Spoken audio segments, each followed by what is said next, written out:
इन्हें पता ही नहीं है कि मांसाहार चीज क्या होती है। बोलते मैं कुछ भी खाऊं, it's a thing on my plate, how does it bother you man, fuck off, go your own way.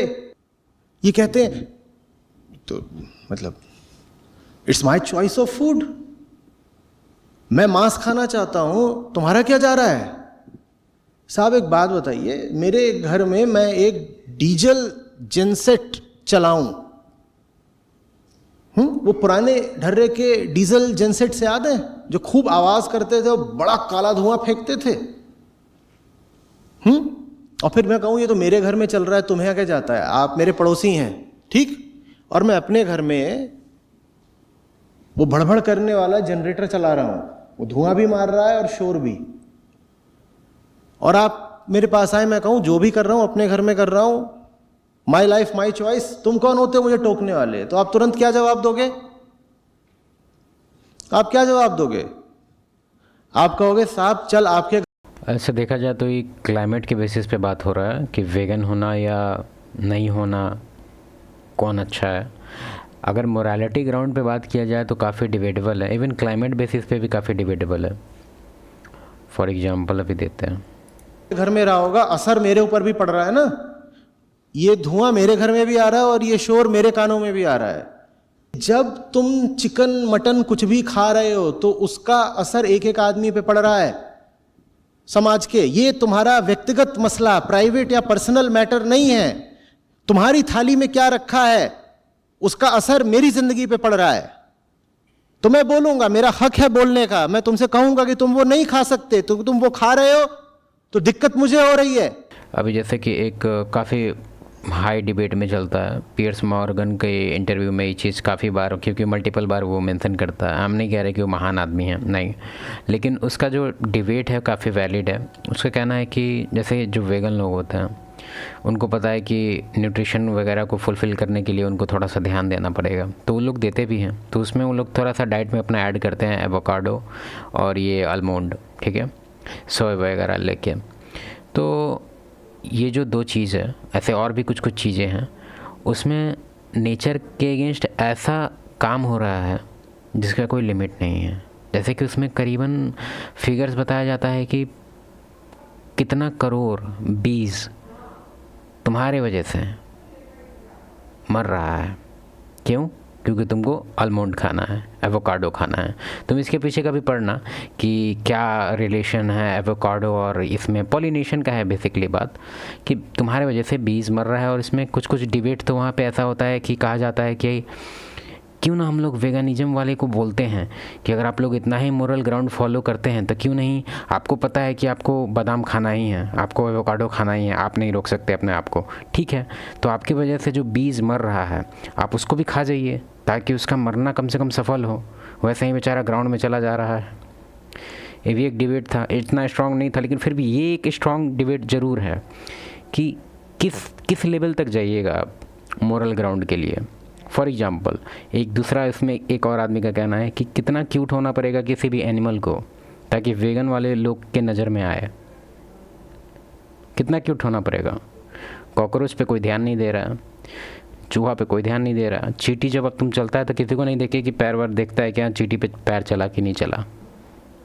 तो आखिर किस बेसिस पे, पॉपुलेशन बेसिस पे चल रहा है या फिर उसके साइज, प्रॉपर साइज पे चल रहा है या फिर क्यूटनेस पे चल रहा है, किस बेसिस पे चल रहा है। मल्टीपल डिबेट है और ये काफ़ी डिबेटेबल चीज़ है। अगर यूट्यूब पे तुम लिखेगा वेगन डिबेट या ऐसे करके तो काफ़ी डिबेटेबल है। तो मेरे हिसाब से इस पर मत पढ़ो, ठीक है। और अगर पढ़ना ही है पीछे तो तुम कुछ फैक्ट्रीज वगैरह पहले बंद कराने का कोशिश करो, क्योंकि तुम देखेगा कि इंडिया में रूल्स को लेके कितना फ्रीडम है सबको, रूल्स ऐसे ही सब तोड़ते रहता है। तो मेरे हिसाब से स्टार्टिंग इन लोगों को फैक्ट्री के लेके स्टार्ट करना चाहिए ताकि लोग में भी थोड़ा अवेयरनेस हो कि हाँ भाई फैक्ट्री बंद करा दिया यानी कि लोग सीरियस है। आप लोग ये सब कुछ करते ही नहीं हैं, आप डायरेक्टली पीपल को आप कन्विंस करने लग जा रहे हैं कि भाई तुम मत खाओ, ये मत खाओ। तो लोग पर्सनली अटैक्ड फील करते हैं कि भाई इतना ही तुमको दिमाग है तो जाके पहले मिलिट्री का जो एक्सरसाइज है वो बंद करवाओ, फालतू का एक्सरसाइज। जब इतना अल्ट्रा डेमोक्रेटिक चल ही रहा है तुम लोग का, इतना अंडरस्टैंडिंग है ही, इतना सारा तुम लोग ब्रिक्स बना लिया, नाटो बना लिया, एक दूसरे का सब दोस्त है और इतना हाई टेक्नोलॉजी है, कोई तरह का कुछ भी अनबन नहीं है, तो इतना जो तुम लोग मिलिट्री एक्सरसाइज करवा रहा है बंद कराओ। क्लाइमेट ख़राब हो रहा है। तो नहीं, तुम लोग तो हर एक छोटा मीटिंग के लिए पूरा का पूरा छोड़ो, काफ़ी डिबेटेबल चीज़ है ये। क्लाइमेट चेंज के बड़े से बड़े कारणों में है एनिमल एग्रीकल्चर। आप जब बात करते हो कि मुझे फॉसिल फ्यूल रिडक्शन करना है तो आप अधिक से अधिक कार्बन डाइऑक्साइड घटाने की बात करते हो, है ना?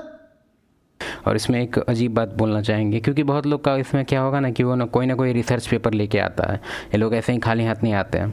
कोई भी, दोनों में से कोई भी हिस्सा जो अगेंस्ट है वो, या फिर जो मतलब समझ रहा है, दोनों जो इस डिबेट में जो हिस्सा लेते हैं, दोनों के पास एक ऑफिशियल डॉक्यूमेंट ज़रूर होता है, एक जो दोनों का हेल्प करता है। मतलब एक, तुम कहने का मेरा सेंस ये है कि आखिर जो तुम जिस रिसर्च पेपर के बारे में तुम बता रहा है, वो रिसर्च पेपर किसके गवर्नमेंट में हुआ है? क्योंकि तुमको ये चीज़ पता होगा कि जो गवर्नमेंट होता है, मान लो अगर यहाँ पे कोई रिसर्च हुआ अभी, ठीक है, तो ये रिसर्च को पब्लिश कराने से पहले हमको बहुत सारा परमिशन लेना पड़ेगा, ठीक है? तो समझ रहा है, गवर्नमेंट इन्फ्लुएंस करता है और बहुत बार उसका जो रिजल्ट होता है उसको मैनिपुलेट किया जाता है। तो एक तरह से तुम लोग रिसर्च लेके पीछे भी मत पड़ना कभी, क्योंकि रिसर्च कहाँ पे हुआ है, कहाँ पे उसका मतलब। और ग्रीन हाउस इफेक्ट मीथेन से कार्बन डाइऑक्साइड की अपेक्षा 20 गुना ज्यादा होता है।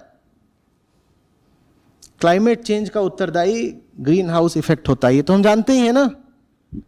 और ग्रीन हाउस गैसेस में मीथेन का जो मॉलिक्यूल है वो कार्बन डाइऑक्साइड के मॉलिक्यूल से 20 गुना ज्यादा घातक होता है।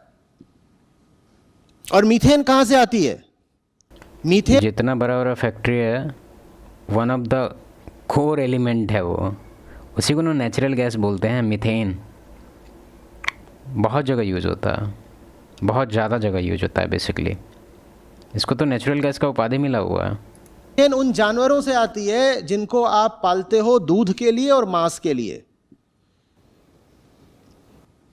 तो मांस खाना और डेयरी प्रोडक्ट्स का इस्तेमाल करना क्लाइमेट, देखो मेरे हिसाब से काफ़ी डिबेटेबल चीज़ है। और ये ऐसा कुछ है नहीं कि आप किसी को बोल दिए, इससे बस तुम्हारा एक तरह से ही उसी टाइप का डिस्कशन हो गया जैसे कि आप घर में पॉलिटिकल डिबेट कर रहे हैं कि कौन पार्टी अच्छा है। Same to same, almost same. क्योंकि तुम खुद देखो ना कि लगभग कंट्री में ये चीज़ के बारे में एक्टिविज़म चल रहा है, बहुत कुछ चल रहा है। कहीं रेस्टोरेंट में जाके वो लोग बहुत उल्टा पुल्टा, मतलब बहुत टाइप है। मेरे हिसाब से इसमें नहीं पढ़ना चाहिए।